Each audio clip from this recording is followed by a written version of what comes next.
Hey guys and gals, Nary here from Drakewing Gaming, and studying me on Twitter, the Gaming Drag. Today I'm coming back at you another Let's Play episode of Remember the Flowers. So y'all, before we jump into it, just wanted to let y'all know that our Patreon is now for as little as $5. Y'all can help support the channel and get some awesome rewards like permanent access to our community Discord server and access to upcoming Not Safe for Work videos. Anyway, y'all, let's go ahead and jump right back in. Alarm chain, you are up, and let's go. Alright. What do you mean we wouldn't want to organize a raid? Do you really think I'm the only one who's left? They've set the bases to be evacuated and explode should someone leak information. That sounds ridiculous to me. I know they're stupid, but not so stupid to waste resources like that. Believe what you want, I don't really care. You should at least try to be a bit more convincing than that. All I'm hearing is an excuse to keep us far away from where your little pals live. I thought information gathering was your forte. Why do you even want to keep me around if you're not going to believe me? That call wasn't up to me.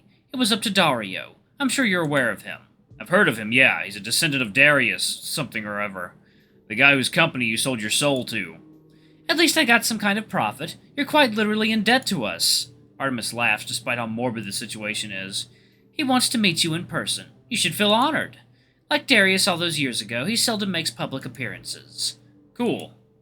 By the way, where is this base you used to work at? I still find it hard to believe they'd rig what little they have to blow up. I would like to investigate. I sigh, knowing that ignoring his prodding will only lead to more problems. That's tricky. When I was employed, our group was still considered rookie and not to be trusted. They hardly told us anything for a while. That was smart of them. You haven't proven to be very loyal. Are you going to interrupt me every time I try to speak? You know, I just might. Your reactions are quite entertaining. Whatever. My point is that while I worked and lived there, I don't know where it is. We mainly worked in a remote area that they gave us the coordinates to. You could try there, maybe. Was this before or after you had your Axiom? What difference does it make? If you use that little brain of yours, you could have just opened a map to pinpoint your location. I laugh. For once, I have an opportunity to look smart. You think they're that stupid? They have frequencies that screw with most Axiom's locations functions. Artemis drops his jovial facade and looks quite serious. Is that right? Yeah. Unless you had clearance, it would limit the functions while you're in the main base. That is very good to know. The weasel switches back to his annoyingly sarcastic self soon after, at the drop of a hat.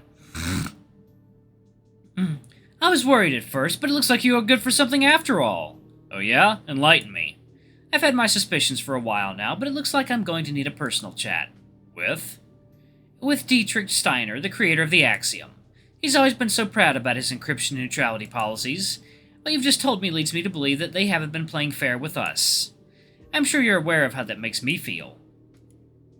See? Selling out your former comrades isn't as hard as you think it is. You're implying I'm going to get paid for it. We'll just disregard your hospital bills and call it even. How's that sound? Whatever. How much longer do we have to drive? Don't Tensia have gates to port us? What's the fun in that? I didn't save up for this car just to barely use it. We'll be there in an hour. I assume there is... Resume, yes, the main location and all. I'm sure with your line of work as of late, you're familiar. I'm gonna take a nap. Wake me when we get there. Sleep well. Maybe when you wake up, your cranky attitude will be gone. Don't count on it. Oh, trust me, I won't. Can someone strangle Artemis, please? I hate him so much. As usual, the meal Aron made for us is absolutely amazing. The warm stew paired with the cool breeze from the forest makes a relaxing experience. Later in the evening, Silver and I start chatting about training ideas. By the way, Cyrus, what's with that Axiom? I noticed it earlier. Doesn't it weigh your arm down? Kind of. It's not very heavy, but it does make it a bit awkward to swing the knife. Maybe we should get you a more compact model like the ones we use. Come to think of it, I've never seen that type before. Aron's the one who gave it to me. Apparently it wasn't released to the public. That's right. Despite the fact that it's more advanced than most models, it has a lot of limitations. Mainly because it has to connect to the host of their nerves. I hold my arm out so Silver can get a better look at it. It has an AI in it that's been helping me figure out how to use it, but I'm still learning.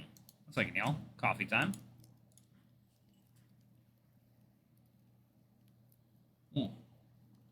I see. It's so bulky. You could maybe use it as an armor in a pinch, but that's stretching it. Maybe you're right. The only issue is that I wouldn't want to damage it. Well, you should be able to change its shape at least a little bit. Huh? What do you mean? Aron thinks for a moment. I've only seen one other person use it, but yours looks a lot different than what he had. It's supposed to be able to change shape. Aron tugs on his green bandana as he tries to remember. He used it while fighting a lot, but couldn't do much with it without hurting himself. He wasn't able to do anything too crazy with it, although I remember he was able to fire some sort of blast from it once. Aron sighs. Nearly burned his arm off in the process. Can an Axiom really do that? Now that you mention it, I remember how weird it was when you put it on me. It was a blank slate for a moment before it started to change. Even the screen ports look different from what I remember. I have to wonder if that AI adjusts the form based on the user. Let me try something. Oh, that's cool. I calm my mind to use a mental link with my Axiom. Kai? Yes, operator. I assume you've been listening in on our conversation. Are you able to change your shape at all? Certainly. What form would you like me to take? Offensive or defensive? How about efficient? A little lighter would be helpful. One moment, please. Okay. And just like that, the Axiom covers itself in a verdant green light. Ooh.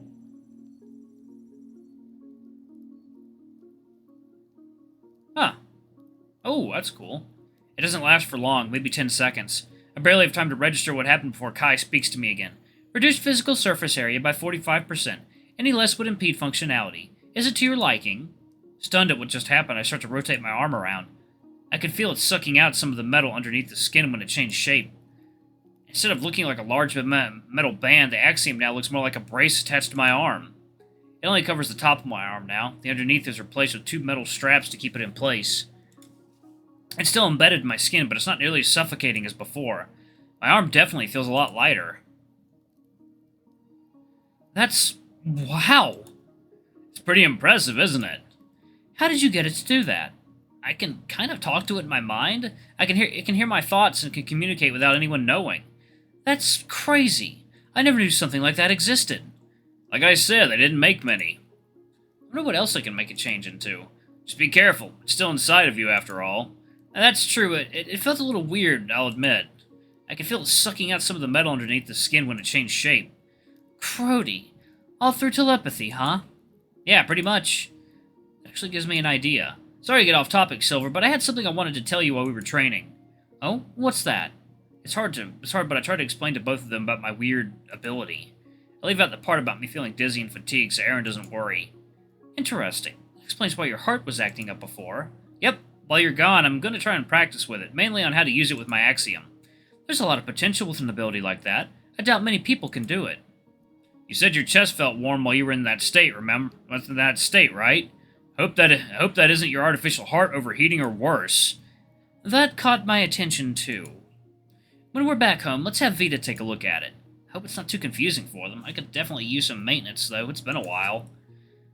I could slice you open so we could take a peek at it. Thanks, but I don't trust you to put me back together. Fair enough. Aron coughs. Second, y'all. It is coffee time. Sorry to interrupt, but I wanted to ask you something, Cyrus. Yeah, well, what's up? I hope this isn't rude to ask. What's got you so fired up lately? Don't get me wrong, I'm happy that you're feeling passionate, but I guess I'm just surprised. I didn't peg you for a fighter. I don't really know how to explain it. I mean, I never really thought about fighting until recently. Think back at my times at university with Diana and Damien. I don't think I've told you, but I didn't really want to become a doctor when I got into grad school. But folks were the ones who pushed me toward it. I hated blood and gore. Looking at the diagrams and pictures in the textbooks was more than enough to make me feel ill. Then... I'm stumped. I guess even now I shouldn't expect to remember everything super clearly. It was centuries ago, after all. Sorry, I'm not sure where I was going with this. I think I just learned what I wanted to help people. I don't know. Hey, there's nothing wrong with that. Don't push yourself. Aron places a comforting paw on my shoulder. Thanks, Aron. I really don't know why I'm this amped up, though. You could just be fighting for your survival. We do it all the time. Maybe. Gah! Sometimes I wish I wasn't so forgetful. I stare down at my reflection mirrored against Kai's new appearance. My brow is furrowed. I want to fight, but what do I want to fight for? Obviously for my new friends, but I know there's something more to it than that. This is gonna bug me for a while. I can feel it. It isn't until Silver claps his paw that I snap my attention back to the conversation at hand. You've got plenty of time to do some soul-searching, Cyrus. But speaking of time, I should probably get going. What? Already? Yeah, I just got a message about that new potential base we're investigating. Looks like there's something to it. I guess it was only a matter of time before they started looking for opportunities all the way out here. What are you gonna do? I'm going to be as annoying as I possibly can. Ha! Then I guess I have nothing to worry about. Just be careful, alright? If worst comes to worst, text me. We can try to come help. I appreciate it, but what kind of assassin calls for backup? The kind that is friends, that's what. Silver blinks before he smiles. Hope you find what you're looking for, Cyrus. Be sure to show me what's in that time capsule when we're back home. You got it. Do your best.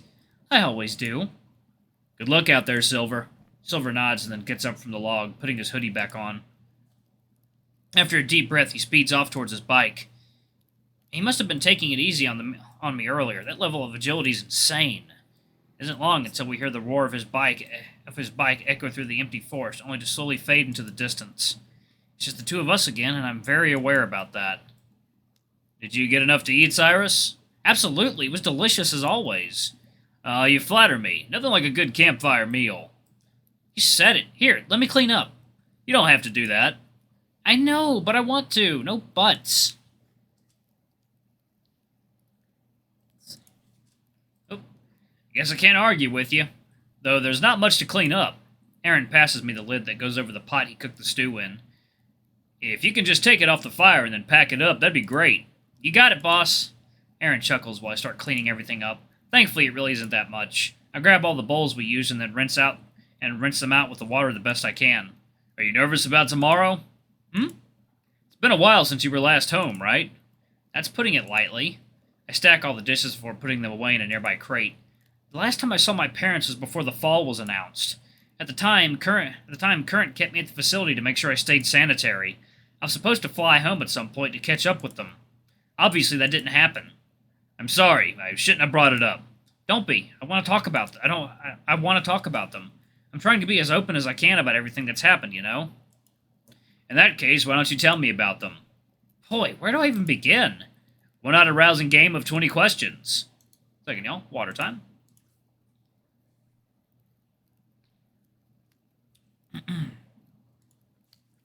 Ha! I think I'll take you up on that. Aron and I get comfortable around the dying campfire. For the next hour or so, he asks me about random facts of my previous life. He eventually takes his Axiom out to start typing in it, saying he's been researching some of the old world, so how the old world used to be. Aron is quite attentive throughout my many ramblings. He's picking up on things I wouldn't consider abnormal, but are wildly different than how he grew up. Your parents sound wonderful, Cyrus. I can only imagine how hard it must have been to go through school like that. It wasn't the worst. I had a lot of help along the way. Definitely couldn't have done it without them. A proper support system is all you need. Excuse me. Aron shuts off his Axiom before he leans back. I hope your old way of life becomes more commonplace in the future. It wasn't all sunshine and rainbows. The world was still pretty shitty back in the day, just a different shade of shitty. Things seemed a lot more simple back then. That's probably because I can't properly explain how complicated it all was. The government was pretty shitty most of the time, and healthcare was way too expensive. Most folks weren't super well off for most of my life. We made do, but it was rough. Part of the reason why I went to work for Current was to help my parents pay for my college expenses. It's very admirable of you, Cyrus. I'm sure they're very proud of you. I'd like to think so. They did a good job raising me. I miss them a lot, to be honest. I can imagine. Aron sits straight to face me. Well, it's not very fair of me to ask about your past without telling you about mine. What? You want to tell me about how you grew up? Sure. As you know, I have a lot of stories. I'm all ears. I've been curious about a few things, to be honest. Oh yeah? Like what? I'm curious how you met everyone. You told me you met Lance and Reggie at the orphanage. What was it like growing up? Ah, the orphanage. Obviously, it wasn't an ideal situation to be in, but we made it work the best we could. Despite how strict the staff were, they tried to make sure we were well fed and comfortable. It was a poor establishment, however, so we didn't have many luxuries. Lance, Reggie, and I shared a small room together. I had a bit of a growth spurt when I was young. I remember having to sleep on the floor for a little while until they replaced my bed. Every now and then I try to anonymously donate plumes to help them out. I nod along as Aron recollects his childhood, not wanting to interrupt. When Reggie turned 18, he got accepted for a scholarship and was able to travel to go to school. We only saw him a few times a year after that. Alright, y'all, I'm going to go ahead and pause it right there. Thank y'all so much for watching. Don't forget to like, comment, subscribe, ring that notification bell, and check out our Patreon if you can. It always helps. Anyway, I love you all. I'll see y'all in the next video. Bye-bye!